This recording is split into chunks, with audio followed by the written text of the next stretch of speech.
करुणालयम् नमामि भगवत्पादं शङ्करं लोकशङ्करम् शङ्करं शङ्कराचार्यं केशवं बादरायणम् श्रोत्रभाष्यकृतौ वन्दे ईश्वरो गुरुरात्मेति मूर्तिभेद विभागिने व्योमवद्व्याप्तदेहाय दक्षिणामूर्तये नमः। ओम प्रशान्तभावं शिवमद्वितीयं प्रदायकं मुक्तिमखण्डबोधं प्रणाशकं मोहमदादिदोषां प्रणमामि तं सद्गुरुं वामदेवं। कितने पृष्ठ पर है भाई?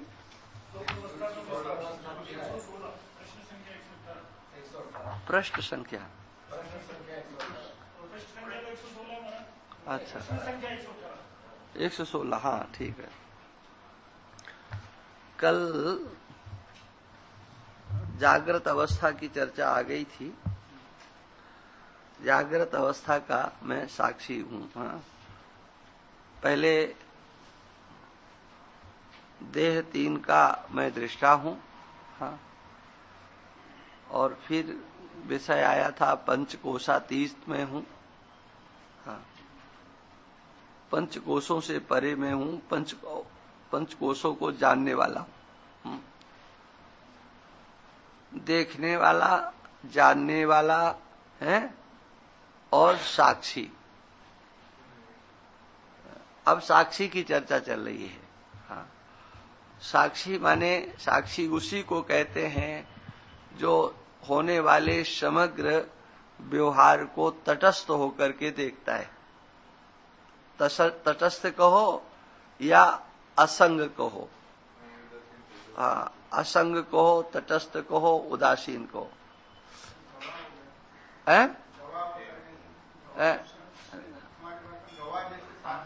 देख रहा है, वो पक्षपात से रहित होकर के देख रहा है।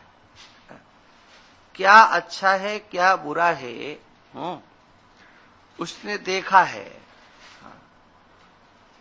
जो अच्छा है अच्छा, जो बुरा है सो बुरा। ये इसको साक्षी कहते हैं। हाँ, अब एक बात इसमें ध्यान रखने की है। आप दृष्टा हो, ज्ञाता हो, साक्षी हो, लेकिन उस दृष्टा का, ज्ञाता का, साक्षी का आकार क्या है? जैसे आप स्थूल शरीर में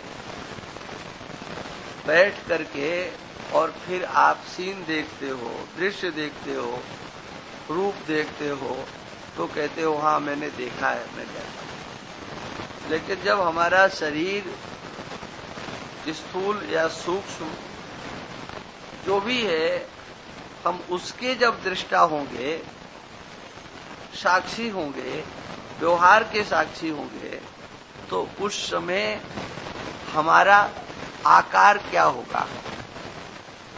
है? कोई आकार नहीं। हाँ, आकार वहां होता है। हाँ?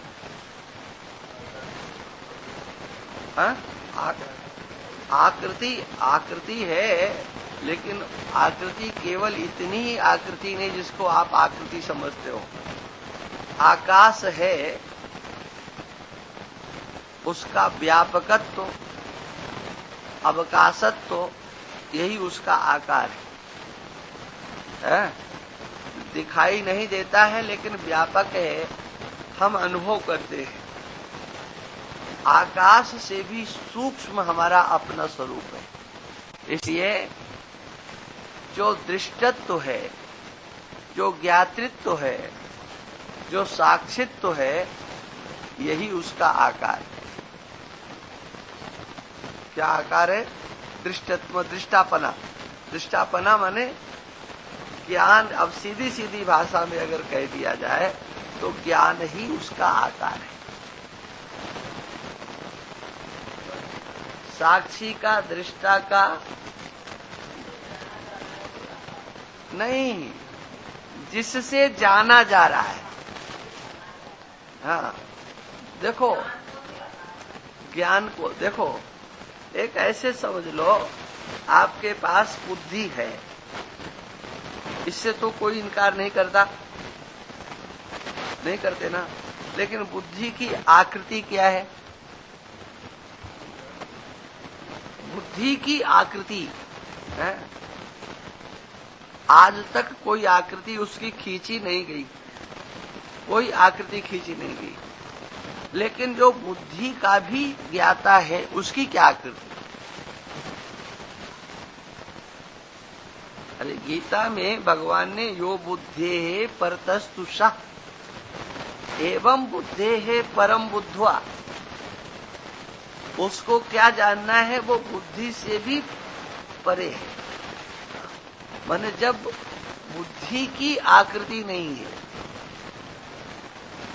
हमारे अहंकार की आकृति क्या है, चित्त की आकृति क्या है, मन की आकृति क्या है, बुद्धि की आकृति क्या है, लेकिन हम कभी अपनी स्थिति के संबंध में नहीं सोचते हैं। जब हम सब में कहते हैं हम ज्ञाता ज्ञाता ज्ञाता, जानने वाले जानने वाले, ये विषय कितना चल गया, कितने दिन से चल रहा है? कई दिन से चल रहा ना। हम कहीं दृष्टा के रूप में कहा गया, कहीं ज्ञाता के रूप में कहीं कहा गया, कहीं साक्षी के रूप में कहा गया। तो आज मैं इस बात को इसलिए कह रहा हूं कि इसको भी समझते हुए चलो, नहीं तो पूरा पढ़ जाओगे और हाथ कुछ लगने वाला नहीं। हाँ, आप दृष्टा हो, आप ज्ञाता हो, आप साक्षी हो, लेकिन आप हो कैसे? ज्ञान ही आपका स्वरूप है, ये ध्यान रखो। मैं ज्ञान स्वरूप हूं, ज्ञान स्वरूप ही हमारा यथार्थ स्वरूप है। यही मेरी आकृति है, यही मेरा स्वरूप है। ज्ञान स्वरूप ही मैं हूं, इसके सिवा मैं कुछ नहीं। आपकी कोई आकृति नहीं है, ज्ञान ही आपकी आकृति है। कैसे? देह तीन के दृष्टा आप पढ़ करके आ गए, तो कैसे देह के दृष्टा? ज्ञान से। ज्ञान से पृथक आप अपनी क्या सत्ता देखते हो? जैसे ये माइक है और ये मेज है, तो इसकी सत्ता इससे अलग है, ये अलग है और ये भी अलग है। ऐसे क्या आप ज्ञान से अलग हो? और ज्ञान से अलग हो तो कितना अलग हो, कहां अलग हो? आपने अपने को ज्ञान से अलग देखा है तो किस ज्ञान से देखा है? ज्ञान से। हाँ, उस ज्ञान को आपने जो दृष्टा है, उस कहो कि उस ज्ञान को जो दृष्टा ज्ञान है, हाँ, उससे हम अलग हैं, उसको हम देख रहे हैं, तो आप ज्ञान स्वरूप सिद्ध हो जाओगे या अज्ञान स्वरूप सिद्ध होगे? आप कहें हम ज्ञान स्वरूप, तो फिर आपका कोई दृष्टा होगा, माने ये अनवस्था दोष की प्राप्ति हो जाएगी। इसलिए आपसे आगे कोई नहीं जा सकता। जो आपके सामने आएगा वो आपका विषय बनेगा।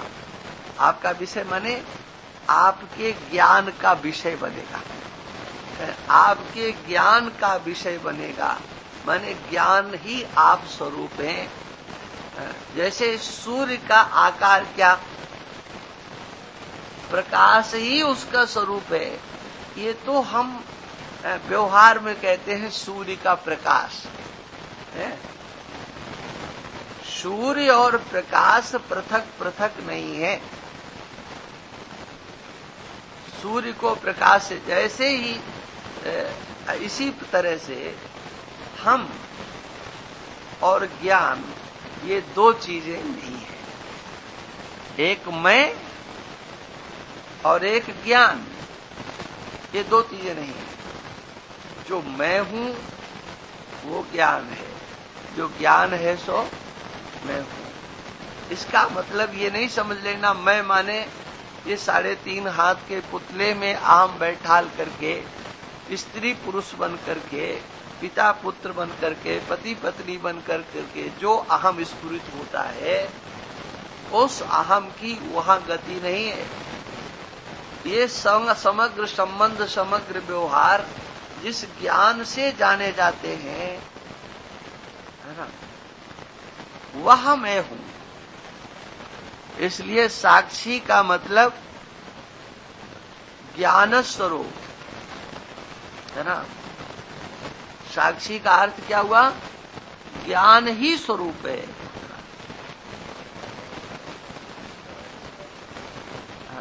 अब जैसे आप लोग उसमें भगवान शंकर की स्तुति आती है ना, नमामि समीशान निर्वाण रूपम विभुम व्यापकम ब्रह्म वेद अजम निर्गुणम निर्विकल्पम निरीयम चिदाकाशमाकाश वासम भजे निराकार मोंकार मूलम तुरीयम विराज्ञान बोधित मीशम। ये स्वरूप किसका है?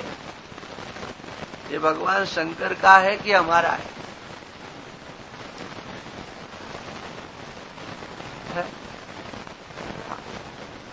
ये ज्ञान स्वरूप, भगवान के ज्ञान का स्वरूप वर्णन किया गया है। और इसी ज्ञान स्वरूप को आप जब अपने ऊपर चिंतन करोगे तो बहुत कुछ मिल जाएगा। भगवान शंकर को निर्वाण स्वरूप कहा गया है, मोक्ष स्वरूप कहा गया है। निर्वाण स्वरूप हमारा भी है, हम मोक्ष स्वरूप हैं। मोक्ष स्वरूप माने हम ज्ञान स्वरूप हैं। चलो उसको हम चर्चा नहीं करते, लेकिन इतनी बात समझ लीजिए कि स्वप्न या जागृत या सुषुप्ति जिसकी भी चर्चा हो रही है, उसमें एक संकल्प करना चाहिए कि मेरा स्वरूप क्या है। एक निश्चय करना चाहिए मेरा स्वरूप क्या है। जब ये निश्चय आपका एक बार हो जाएगा कि मैं ज्ञान स्वरूप हूं,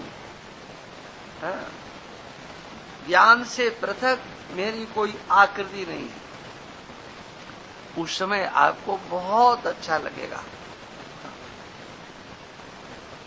उस दिन आपको जो कुछ कहा जाएगा, आज तक सुनाया जाएगा, वो सब बराबर हो जाएगा। उससे ज्यादा श्रेष्ठ और कुछ नहीं सुनाया जा सकता है।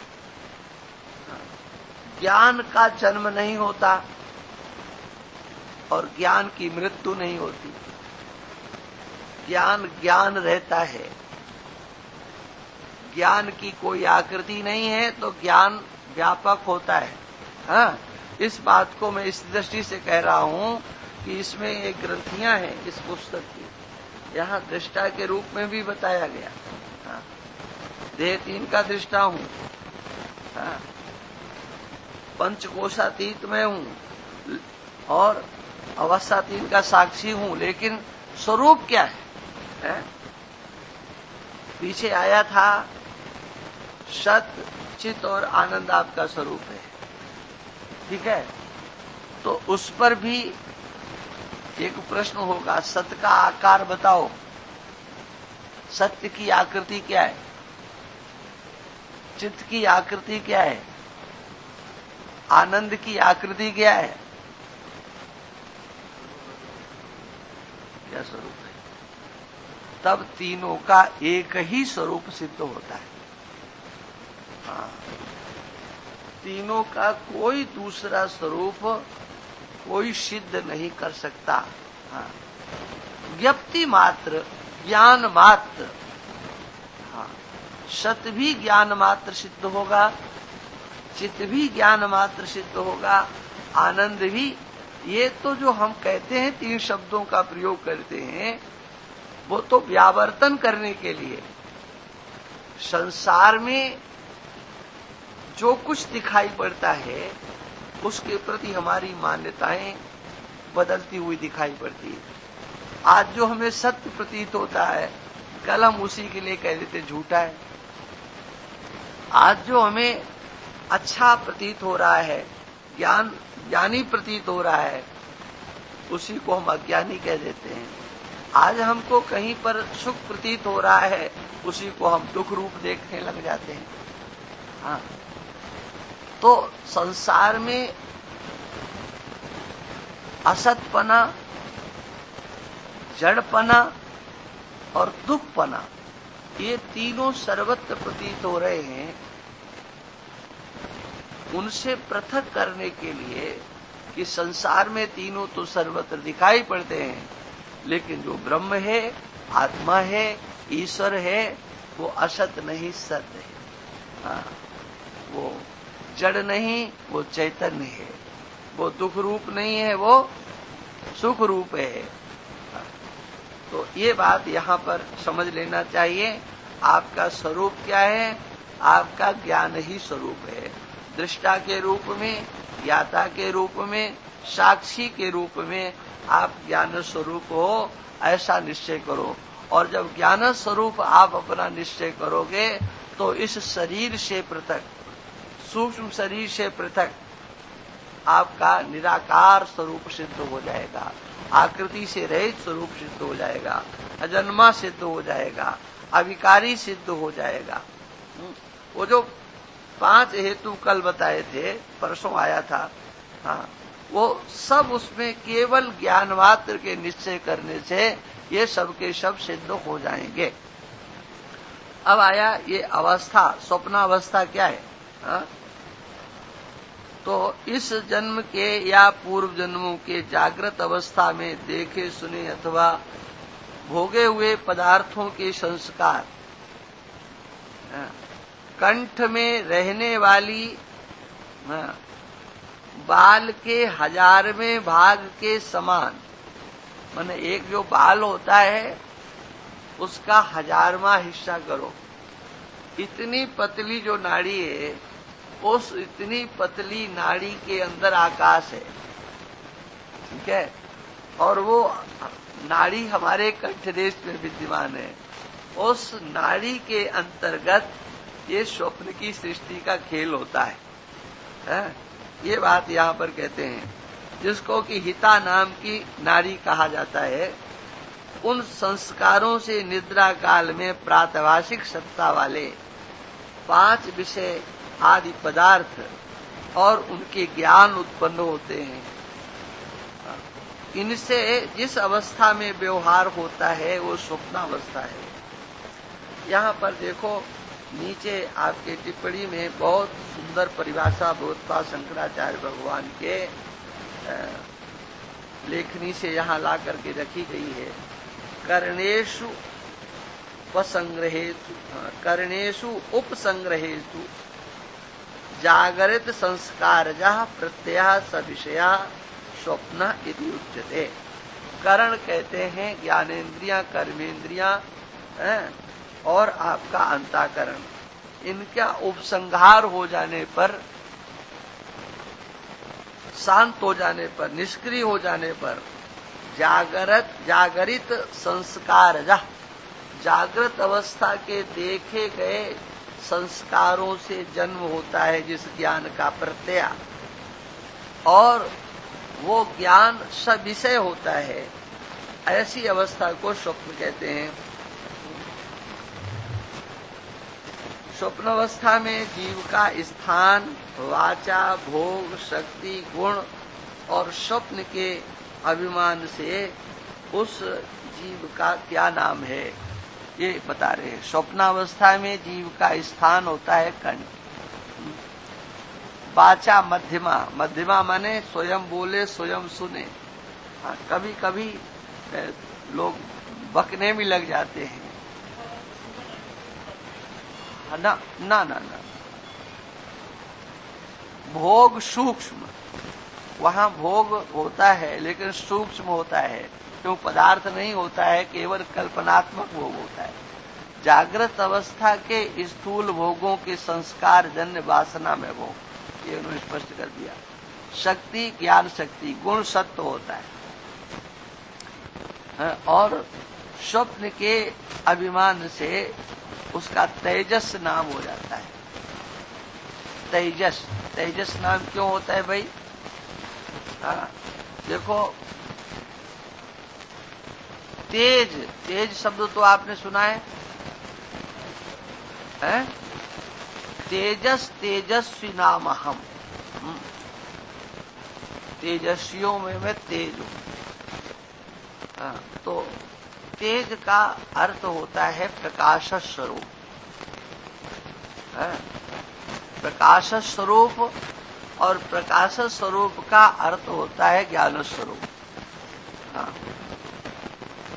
नहीं, ओजस्वी एक अलग चीज। देखो तेजस पदार्थ भी, जैसे सोना होता है,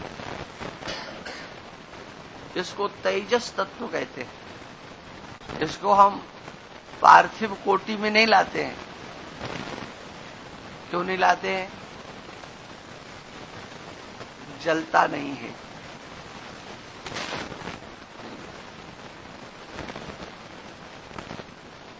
वो यथावत अपने स्वरूप में रहता है। उसमें, इसलिए उसको तेजसत्व बोलते हैं। वो तेजस पदार्थ है। तो तेज का अर्थ वहां पर ज्ञान है। इसलिए उसका जो अभिमान करने वाला है, किसका अभिमान करता है वो? स्वप्न की समग्र सृष्टि का। सृष्टि माने स्वप्न के समग्र व्यवहार का, है ना। इसको जो अभिमान करता है उसको हम तेजस बोलते हैं। और जो जागृत अवस्था के समग्र व्यवहार का अभिमान करता है उसको विश्व कहते हैं। विश्व माने, देखो ये भी समझ लेना चाहिए। कोई भी कह देगा तुमको विश्व शब्द का अर्थ पता नहीं, है ना। विश्व शब्द का अर्थ होता है सर्व। सर्व, सर्व विश्व उभ उभय डतर डतम, ये क्या है? ये सब सर्वनाम शब्द है। जो अर्थ सर्व शब्द का होता है वही अर्थ विश्व शब्द का होता है। लोग इसका अर्थ नहीं, मतलब नहीं समझते हैं। हाँ, वासुदेवा सर्वम ये कहो तो ठीक, और अगर ये कह दो वासुदेवा विश्वम, कहने नहीं आप तो गलत बोल दिए। जो नहीं समझता है, हाँ, ब्रह्मै वेदम विश्वमिदम वरिष्ठम, ये श्रुति कहती है। ब्रह्मै वेदम जगत सर्वम। अब एक श्रुति ने कहा कि ये समग्र जगत ब्रह्म है, दूसरी श्रुति ने कहा ब्रह्मै वेदम विश्वमिदम वरिष्ठम। हाँ, सब कुछ इस विश्व को ब्रह्म समझो। तो विश्व शब्द का अर्थ सर्व है। सब माने सब कुछ, समग्र व्यवहार का अभिमान। जागृत अवस्था में समग्र व्यवहार का अभिमान करने वाला। समग्र व्यवहार क्या? स्थूल शरीर से व्यवहार हो, सूक्ष्म शरीर से व्यवहार हो, बाह्य ज्ञानेंद्रियों से व्यवहार हो, बाह्य कर्मेंद्रियों से व्यवहार हो, या अंतःकरण से व्यवहार हो, किसी भी प्रकार का व्यवहार है, उस समग्र व्यवहार का अभिमान करने वाला, उसको कहते हैं विश्व। जो जागृत अवस्था के समग्र व्यवहारों को अपने ऊपर लाता है। मैंने देखा, मैंने सुना, मैं जानता हूं, मैं गया, मैंने खाया, मैंने पिया। अब मैं सोने जा रहा हूं, अब मैं सोऊंगा, तो वहां सोऊंगा यहां तक उसकी शरीर में ही आस्था रहती है। इसलिए कल एक बात आई थी ना, जो मैंने उस पर कहा था यह स्थूल देह का है, तो वास्तव में वो ठीक लिखा है, क्योंकि वो स्थूल दृष्टि से ही सारा व्यवहार करता है। मैं सोऊंगा, वो जो कहता है वो शरीर में ही अहंता करके कहता है कि मैं सोऊंगा, है ना। सूक्ष्म शरीर को भी वो अपने मैं से पृथक नहीं देखता है। इस शरीर को ही सूक्ष्म शरीर समझता है, शरीर को ही आत्मा समझता है। शरीर को ही वो प्राण समझता है, ना शरीर से पृथक प्राणों को समझता है, न शरीर से पृथक सूक्ष्म शरीर को समझता है, न आत्मा को समझता है। सर्वाभिमानी होता है वो, इसलिए उसकी संज्ञा विश्व हो जाती है जागृत अवस्था में। लेकिन स्वप्नावस्था में वहां पर स्थूल जगत का कोई पदार्थ होता ही नहीं है। ठीक है ना? वो सब कैसा है? वो सब ज्ञानात्मक है, कल्पनात्मक सृष्टि है। लेकिन कल्पना में भी तो ज्ञान चाहिए कि नहीं? ज्ञान है। अरे कल्पना बिना ज्ञान के होती है क्या? नहीं। आप कोई कल्पना करते हो, उसमें ज्ञान रहता है।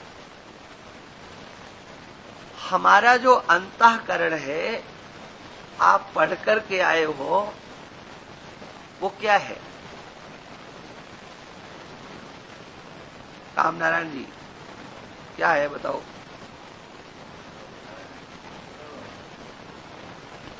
अपंचीकृत नहीं, ये उत्तर नहीं है। अपंचीकृत पंच महाभूतों के सात्विक अंश से अंतःकरण का निर्माण हुआ है। नहीं, अंतःकरण क्या है? ये अंतःकरण क्या है? अपंचीकृत पंच महाभूतों के सम्मिलित सात्विक अंश से अंतःकरण बना। तो जहां सात्विकता होती है, हाँ, वहां पर दो चीजें सहज रीति से होती हैं। जहां सत्व की प्रतिष्ठा होगी, वहां ज्ञान सहज होता है। ज्ञानाकर्षण की सामर्थ्य सत्व गुण में होती है। इसलिए सत्व गुण की वृद्धि के लिए व्यक्ति को प्रयास करना चाहिए। शारीरिक मानसिक रीति से सत्व की जितनी जितनी वृद्धि होती जाएगी, उतना उतना वो आगे बढ़ता चला जाएगा। इसलिए ये जो अंतःकरण है, ये सत्व का परिणाम होने के कारण ये ज्ञानात्मक है। मतलब उसमें सत्व है, सत्य, इसलिए वह प्रतिबिंब को ग्रहण करता है। इसलिए स्वप्न में उस आभास से आभासित अंतःकरण का एक भाग, जिसको मन कहते हैं, वो कार्य करता है और वह ज्ञान स्वरूप होकर के सारी सृष्टि को रचता है। ज्ञानात्मक है। शब्द से सुख मिलता है, स्पर्श से सुख मिलता है। जो आपको 5 विषयों से सुख मिलता है, जैसा ज्ञान आपको यहाँ है, वैसा ज्ञान आपको वहां है। प्रिय अप्रिय का ज्ञान आपको है। राग और द्वेष भी वहां है। इससे राग करना, इससे द्वेष करना है। वो समग्र सृष्टि ज्ञानात्मक है ना? इसलिए वह तेजस कहा जाता है। इसलिए वो तेजस तत्व उस समस्त ज्ञान का अभिमानी है। ज्ञान से समग्र कल्पित, यद्यपि वो सब कुछ कल्पित है, लेकिन कल्पित कहाँ है? ज्ञान में। उसके अपने ज्ञान में कल्पना है। 5 भौतिक शरीर की वो कल्पना करता है, अंतःकरण की कल्पना करता है, प्राण की कल्पना करता है, अपने शरीर की कल्पना करता है और दूसरे शरीर की कल्पना करता है, मित्र की भी कल्पना करता है, शत्रु की भी कल्पना करता है। तो जितनी कल्पनाएं होती हैं, वो सब ज्ञान को छोड़ करके नहीं होती हैं। माने स्वप्न की जो समग्र सृष्टि है, वो सब ज्ञान से ओतप्रोत है। हाँ, ज्ञानातिरिक्त तो कुछ नहीं है।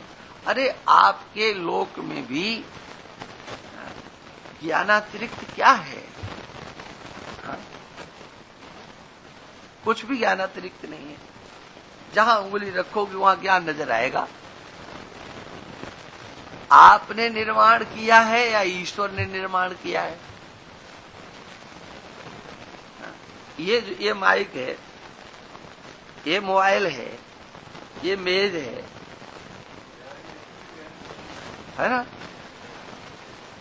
अब इसमें दिखाई नहीं पड़ता है। आप शर्ट पहने हो, कपड़े पहने हो, इसमें चाहे ताना वाना बुनना हो, चाहे रंग डालना हो, चाहे इसकी कटिंग करना हो, चाहे इसकी सिलाई करना हो, और चाहे पहनना हो, है? हाँ, बस ये देख लो।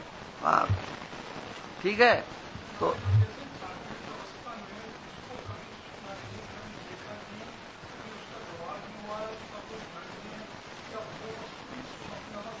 आ सकती है, बिल्कुल आ सकती है। तुम कोई आज ही तो पैदा नहीं हुए हो, जाने कितनी बार पैदा हो चुके हो। वो संस्कार तुम्हारे दिमाग में पड़े हुए हैं। ये सूक्ष्म शरीर कभी नहीं मरता है जब तक तत्व ज्ञान नहीं होता है। चाहे करोड़ों कल्प व्यतीत हो जाएं, सूक्ष्म शरीर का नाश नहीं होता है, कारण शरीर का नाश नहीं होता है। स्थूल शरीर तुम करोड़ों बार ले लो, छोड़ दो, क्या फर्क पड़ता है? कोई फर्क नहीं पड़ने वाला रहता है। तो सुप्ति में ज्ञान रहता है, तभी तो तुम जाग करके कहते हो सुख से सोया, कुछ नहीं जाना, है ना? सुख का अनुभव करने वाला तो वहां है, लेकिन आकृतिमान नहीं है। न स्वप्न की आकृतियां हैं वहां पर, न जागृत की आकृति है ना? ये है। अब देखो, इसी को इन्होंने स्वप्नावस्था कंठस्थान मध्यमा वाचा सूक्ष्म भोग जान ज्ञान शक्ति सत्व गुणमान उकार मात्रा तेजस अभिमान। इस स्वप्नावस्था के कहने से क्या सिद्ध हुआ? तो कहते स्वप्नावस्था होती है, उसको भी मैं जानता हूं, और जागृत सुषुप्ति में नहीं होती है, तो उसके अभाव को भी मैं जानने वाला हूं। इसलिए यह स्वप्न अवस्था मैं नहीं और मेरे नहीं, ये सूक्ष्म देह की है। मैं इसको जानने वाला साक्षी, घट साक्षी की तरह इससे न्यारा हूं, यह सिद्ध हुआ। इस रीति से स्वप्न अवस्था का साक्षी हूं, सुषुप्ति अवस्था का साक्षी हूं। ये भी अब बता रहे हैं कि सुषुप्ति अवस्था क्या है। जब पुरुष निद्रा से जागकर उठता है, तब सुषुप्ति में अनुभव किए हुए सुख और अज्ञान का स्मरण करके कहता है, आज मैं सुख से सोया और मैंने कुछ नहीं जाना। यह सुख और अज्ञान का प्रकाश करने वाला साक्षी चेतन रूप अनुभव से बुद्धि को जिस विलय अवस्था में होता है, वही सुषुप्ति अवस्था है। जागृत में बुद्धि रहती है, और स्वप्न में भी बुद्धि रहती है, लेकिन सुषुप्ति में बुद्धि नहीं रहती है। सुषुप्ति का विलय होता है। तो जागृत और स्वप्न में आने वाले सुखों का, सुख की चर्चा करना है। जागृत और स्वप्न में आने वाले सुख, अनुभव किया जाने वाला सुख, उसमें बुद्धि की व्याप्ति रहती है, नहीं? जागृत अवस्था में जो आप सुख को, मेरे को सुख प्राप्त हुआ, वस्तु से, व्यक्ति से, संबंध से, गुण से, क्रिया से, कहीं से भी आपको सुख मिला, आप बुद्धि से उसको जानते हो, ठीक है? स्वप्नावस्था में बुद्धि काम करती है। सुख की अनुभूति जागृत और स्वप्न में जो होती है, वह बुद्धि के बल पर होती है। है? और उसमें अभिमान आपका बैठा होता है, मुझे सुख प्राप्त हुआ है, अहम सुखी, आप उसके भोक्ता बनते हो, उसमें आपका अहम बैठा होता है, चाहे जागृत का सुख हो और चाहे स्वप्न का सुख हो। जहां बुद्धि है वहां पर बुद्धि से उपलब्ध होने वाली वस्तु में आपका अहम आकर के जरूर टपक पड़ता है, समझे? हाँ, जहां बुद्धि है, जहां तक बुद्धि की गति है वहां अहम जरूर आकर के टपकेगा। हाँ, और वो अहम किसको लेकर के फिर खड़ा होता है? वो जो आपका अहम खड़ा होता है वो इस पांच भौतिक शरीर की अहंता को लेकर के खड़ा हो जाता है।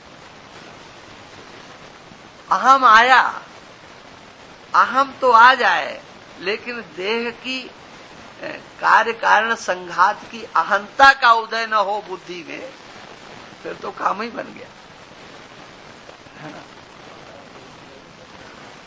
सीधे सीधे बुद्धि द्वारा प्राप्त में आपका अहम जो उदय होता है भोक्तृत्व का, सुख प्राप्ति का, हाँ, वह वहीं तक है जहां तक बुद्धि की गति है।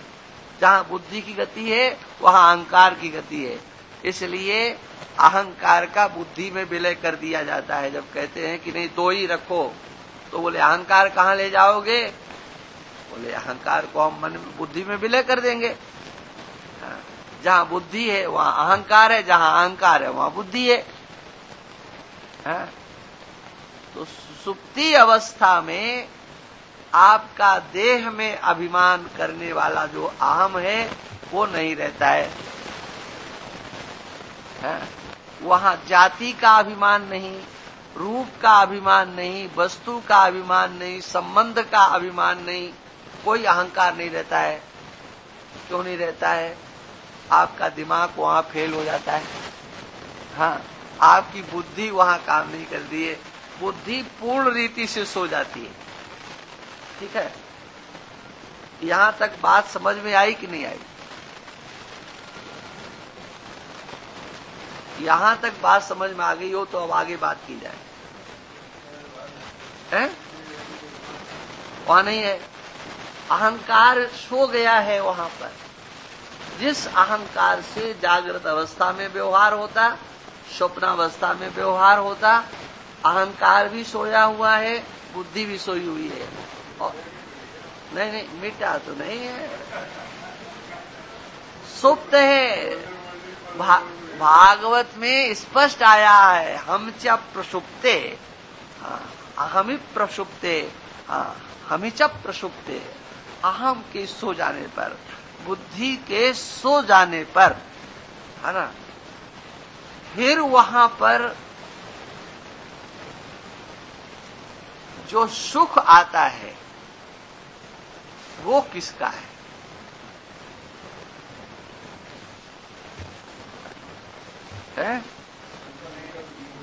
अरे कुछ नहीं, जब बुद्धि सो गई तो तुम कहां संकल्प विकल्प की चर्चा करते हो? इसीलिए तो मैंने कहा था कि पहले समझ लो तब हम आगे कोई बात कहें। वहां पर बुद्धि जब वहां ज्ञान खुद है, लेकिन वो जो ज्ञान है उसको सुख कहां से मिला? सुख कहां से मिला? हाँ, बस यही उत्तर है। वो ज्ञान ही सुख स्वरूप है, क्योंकि सुख साधन वहां कोई उपलब्ध नहीं है। शब्द स्पर्श रूप रस गंध जिनसे जागृत अवस्था में आप सुख लेते हो वो बुद्धि ही वहां नहीं है। आप किससे सुखी होते हो? कुछ देख करके, सुन करके, खा करके, पी करके आप सुखी होते हो। व्यवहार से सुखी होते हो। व्यवहार करने वाली बुद्धि ही गायब है, तो वहां वहां सुख कहां से आया और किसका आया? तो कहते हैं सदा सौम्य तदा संपन्नो भवति, सदा सौम्य सदा संपन्नो भवति। ये श्रुति भगवती कहती है कि उस समय वह जीव जो है उस आनंद स्वरूप सुख स्वरूप परमात्मा से एक होता है, माने दूसरा कोई वहां नहीं होता है। उस सुख स्वरूपता का वहां पर भान होता है ना। और वो ज्ञान स्वरूप भी होता है, ज्ञान स्वरूप भी है सुख स्वरूपता का। और सत्ता है कि नहीं है, तभी ना वो सुसुप्ति में होता है, ज्ञान होता है, सुख होता है, सत्ता, तीनों की तीनों सत्ता, चित्ता और प्रियता, ये तीनों की तीनों सुसुप्ति में होती हैं। इनका दर्शन हम लोगों को नित्य होता है अपने उस स्वरूप का। माने जो हमारा निर्विकार निराकार स्वरूप ज्ञान स्वरूप है, इस ज्ञान स्वरूप का दर्शन, माने उस सुख को हमने देखा, किस आंख से देखा? हाँ, ज्ञान ही वहां नेत्र है, ज्ञान ही नेत्र है। वहां पर अपनी सत्ता है हमारी। कौन सी सत्ता है भाई? न जागृत की सत्ता है, न स्वप्न की सत्ता है, न ईश्वर की सृष्टि है, न जीव की सृष्टि है। दोनों से परे हमारा अपना स्वरूप होता है। और इसका अनुभव हम गहरी नींद में सुसुप्ति में करते ही हैं, इसमें कोई शक नहीं है। पहले सुसुप्ति तक तो ठीक तरीके से पहुंचो। ये सब मतलब इस बात को, इसी बात को समझाने के लिए तो है कि आप यह नहीं हो, यह हो। पहले हमारे समझ में ये आ जाए क्या कि हम यह सब जितना झमेला है, चाहे भगवान की माया का हो, चाहे जीव की माया का अविद्या का हो, चाहे हमारा रचा हो, चाहे ईश्वर का रचा हो, हम इनसे पृथक हैं। पहले ये हमारी समझ में आना चाहिए, मेरा अपना स्वरूप समझ में आना चाहिए। जिस आकृति का अहम हमने किया है वो अहम गलत है, ये हमारी बुद्धि में पहले समझ में आना चाहिए। हम उससे बिल्कुल अलग हैं, ये हमारी समझ में आना चाहिए, है ना। फिर व्यवहार में लाने के लिए मेहनत करने की जरूरत नहीं है। जब आप ऐसे हो तो आपसे पृथक जो भी होगा वो बर्बाद होगा। फिर जागृत अवस्था में कैसे रहना है, क्या रहना है, इस पर तुम्हारा दिमाग क्यों जाएगा? हम ऐसे हैं,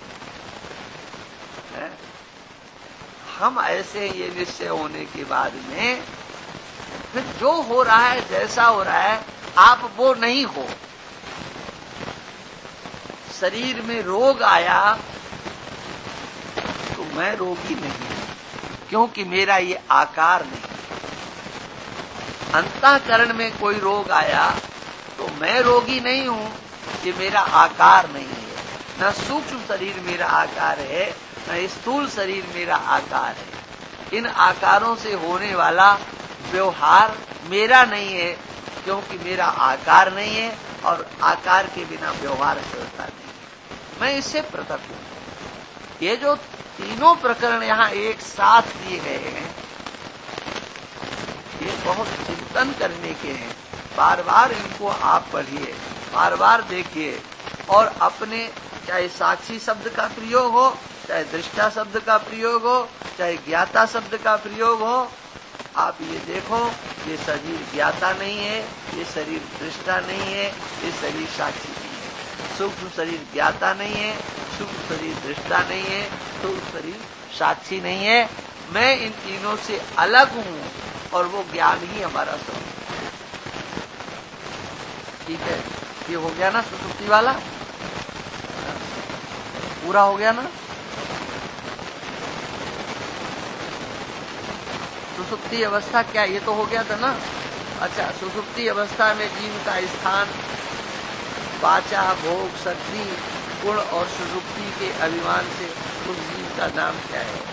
सुषुप्ति अवस्था में जीव का स्थान हृदय, वाचा पश्यंती, भोग आनंद माने निर्विकार सुख का भोग, शक्ति द्रव्य शक्ति है माने अज्ञान रूप शक्ति या अज्ञान की आवरण शक्ति, कुछ भी कहो, और तमोगुण है।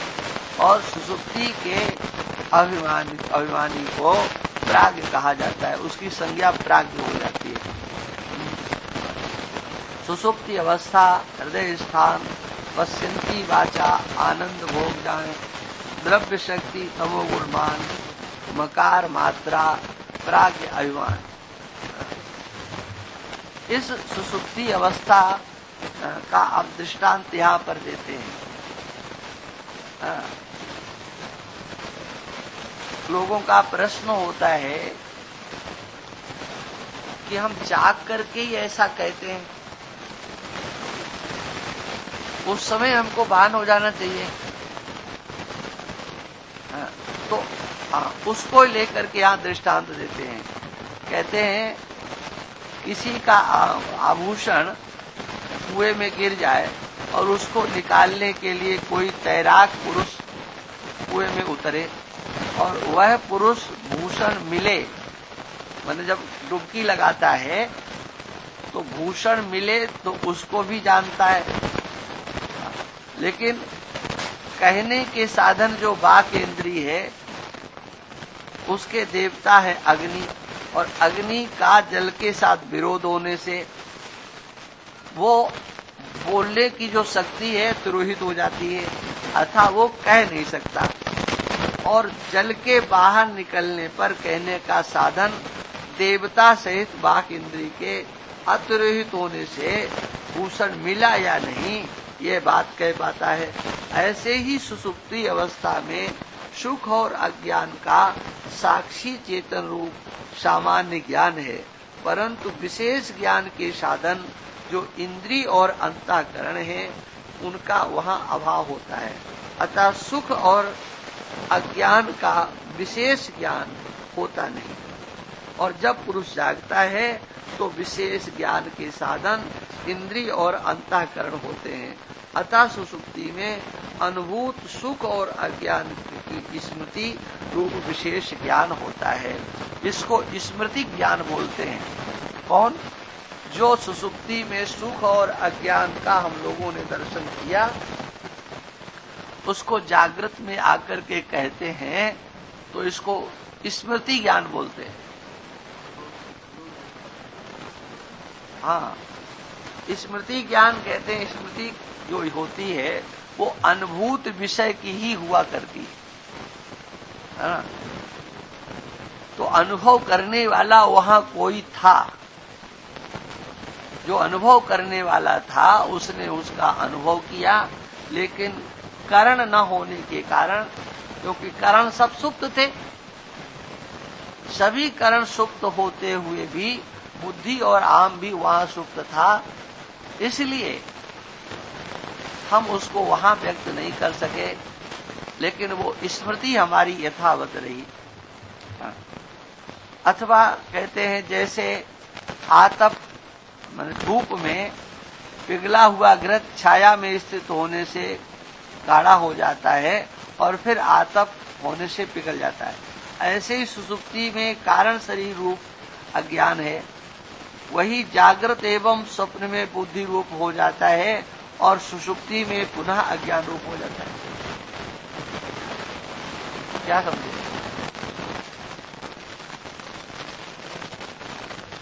हैं? अरे जागृत अवस्था और स्वप्नावस्था में ये अज्ञान ही है सब कुछ, ध्यान रखना। क्या अभी भी नहीं समझे? इतना पढ़ने के बाद अज्ञान के सिवा क्या निकला? जब सब दृश्य कोटि में तुमने डाल दिया, आज लगे हो 10-15 दिन से, और उसी को तुमने सर्वस्व समझा था, तो ये ज्ञान तुम्हारा था कि अज्ञान था? अज्ञान था ना। तो ये सब अज्ञान माने कारण शरीर का ही विस्तार था। हाँ, और क्या, ये सब अज्ञान का ही विस्तार है। मैं मनुष्य हूं, मैं ये हूं, मैं वो हूं, मैं ऐसा हूं, मैं वैसा हूं, ये सब क्या है? ये अज्ञान का विस्तार है। तो जागृत अवस्था भी अज्ञान का विस्तार और स्वप्नावस्था, स्थूल शरीर भी अज्ञान का कार्य, सूक्ष्म शरीर भी अज्ञान का कार्य। कार्यकरण संघात और उसके द्वारा होने वाला समग्र व्यवहार, ये सारा अज्ञान का कार्य है, इसलिए उसको कारण कहा जाता है। एक कारण शरीर ही कार्य के रूप में परिवर्तित होता है, माने अज्ञान ही जागृत अवस्था के रूप में है और अज्ञान ही स्वप्नावस्था के रूप में है ना। तो सुषुप्ति में क्या होता है? कारण का जो कार्य रूप से व्यवहार दिखाई पड़ता है वो जागृत अवस्था में प्रतीत होने वाला व्यापार, व्यवहार, कर्मेंद्रियां, ज्ञानेंद्रियां, शरीर। स्वप्नावस्था में प्रतीत होने वाला व्यापार, व्यवहार, कर्मेंद्रियां, ज्ञानेंद्रियां, शरीर, ये सब कहाँ लीन हो जाते हैं? ये सब अपने कारण में लीन हो जाते हैं। माने ये सृष्टि का क्रम है। सृष्टि जहां से उदय होती है, सृष्टि उसी में लीन हो जाती है। ये हमारा स्थूल शरीर, ये हमारा सूक्ष्म शरीर, ये सारा व्यवहार जहां से उदित होता है, उदय होने वाला कारण है। कारण माने अज्ञान है, तो अज्ञान से उत्पन्न होता है और अज्ञान में लीन हो जाता है। ये नित्य है ना। वहां पर अज्ञान के सिवा और कुछ नहीं है, लेकिन अज्ञान में लीन हुआ है, नष्ट नहीं हुआ है। हाँ, और जब तक अज्ञान बना हुआ है तब तक ये नए नए बढ़िया मिलते रहेंगे, कुछ होने वाला नहीं है। हाँ, अज्ञान के मिटने के बाद में फिर उसकी अपनी स्थिति हो जाती है। हाँ, अलग स्थिति। अरे एक बार होगी, केवल एक बार होगी, एक बार होगी, लेकिन एक बार में ही मुश्किल पड़ रही है। एक बार में ही तो मुश्किल पड़ रही है, और क्या है? बार बार उसकी आवश्यकता ही कहाँ है? अरे बार बार आवश्यकता कहाँ है उसकी, बताओ? कोई आवश्यकता है? आवश्यकता नहीं होती है। आवश्यकता तो देखिए, इसीलिए हमारे यहाँ जो साधन बताए गए हैं ना, वो जब तक व्यक्ति के, साधक के परिपक्व नहीं होते हैं ना, तब तक इस अज्ञान को मिटाने की सामर्थ्य प्राप्त नहीं होती है। ये ध्यान रखना चाहिए। ज्ञान तो चुटकी में, देखो एक कमरा है, 100 जन्मों, 100 कल्प से बंद है, वो 100 वर्ष से, 100 कल्प से बंद है। आप उसमें दीपक जला दो, है तो प्रकाश हो जाएगा, अंधकार मिट गया। लेकिन 100 वर्षों से बंद कमरे में रह जाओगे,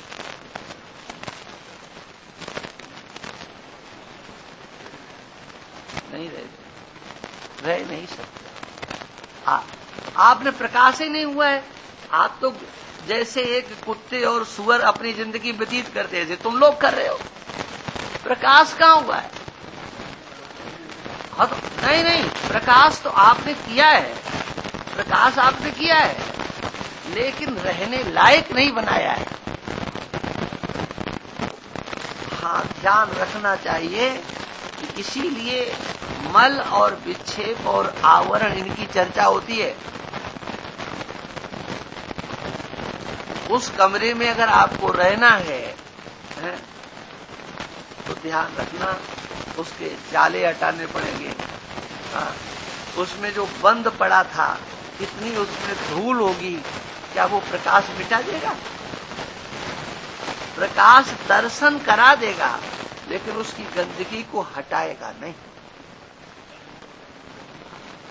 इसलिए आप अपने प्रकाश में अपनी कमियों के दृष्टा होते हो। दृष्टा तो आप हो, आप स्वयं अपने हृदय की कमजोरियों को, स्थितियों को जानते हो, लेकिन हटा देगा क्या? वो ज्ञान हटाएगा नहीं।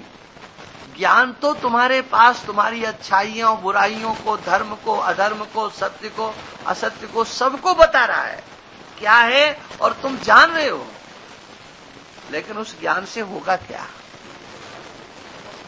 इसलिए जहां हमारे यहां साधन चतुष्टय की चर्चा होती है, भगवान कृष्ण ने उन साधनों को 5 श्लोकों में 20 साधनों का वर्णन किया है 13वें अध्याय में। अमानित्व, अमदम्भित्व, अहिंसा, शांति, राजवम, है ना? वहां से लेकर के अध्यात्म ज्ञान, नित्यत्वम, तत्व ज्ञानार्थ दर्शनम, एतद ज्ञानम, ये सब ज्ञान है। तो वहां भाष्यकार भगवान ने विषय उठाया कि भगवान कृष्ण यहां पर एतद ज्ञानम कैसे? ये तो ज्ञान के साधन हैं, तो साधन को ज्ञान की कोटि में कैसे? क्यों? आगे कहने वाले हैं कि हम यत् तत् प्रवक्ष्यामि, इनको आप कैसे कह रहे हैं? तो वहां पर उसका उत्तर भी यही है क्या, कि जो साधन होता है वह साधन भी तादृश हो जाता है। हाँ, वह साधन भी उसी के रूप में प्राप्त कराने वाला भी धन्यवाद का पात्र हो जाता है। हाँ, उसकी भी पीठ ठोकी जाती है। कोई आपको गलत रास्ते से अच्छे रास्ते पर लगा देता है और अब आप लक्ष्य पर पहुंचते हो, तो उस व्यक्ति को बार बार याद करते हो कि हाँ, उसने अच्छा रास्ता बताया था। माने वो जो साधन है, वो साधन भी आपके लिए ज्ञान ही है, और ज्ञानातिरिक्त उन साधनों को आप संपन्न भी नहीं कर सकते हो। ज्ञान को पृथक कर दीजिए और अमानित्व को लेकर के आ जाइए। ज्ञान से पृथक आप दंभत्व को हटा दीजिए। ज्ञान चाहिए वहां पर भी। लोक व्यवहार को अच्छा बनाने के लिए अज्ञान का आश्रय लेकर के आप अच्छे नहीं बन सकते हो, ज्ञान का ही। इसलिए लोक व्यवहार को संपादित करते हुए, अच्छा संपादित करते हुए आप हृदय को शुद्ध करोगे, तो शुद्ध और पवित्र हृदय में एक बार प्रकाश करना है, आगे कुछ नहीं करना है ना? ये चर्चा हो गई। अभी तो इसमें और भी दृष्टांत वगैरह है, चलो अब कल करेंगे। ओम पूर्णमदः पूर्णमिदं पूर्णात् पूर्णमुदच्यते पूर्णस्य पूर्णमादाय पूर्णमेवावशिष्यते। ओम शांति शांति शांति। श्रुति स्मृति पुराणानामालयं करुणालयं नमामि भगवत्पादं शंकरं शंकराचार्यं केशवं बादरायणं। श्रोत्रभासकृतौ वन्दे भगवन्तौ पुनः पुनः। ईश्वरो गुरुरात्मेति मूर्तिभेद विभागिने व्योमवद्व्याप्तदेहाय दक्षिणामूर्तये नमः। ओम शांति शांति शांति।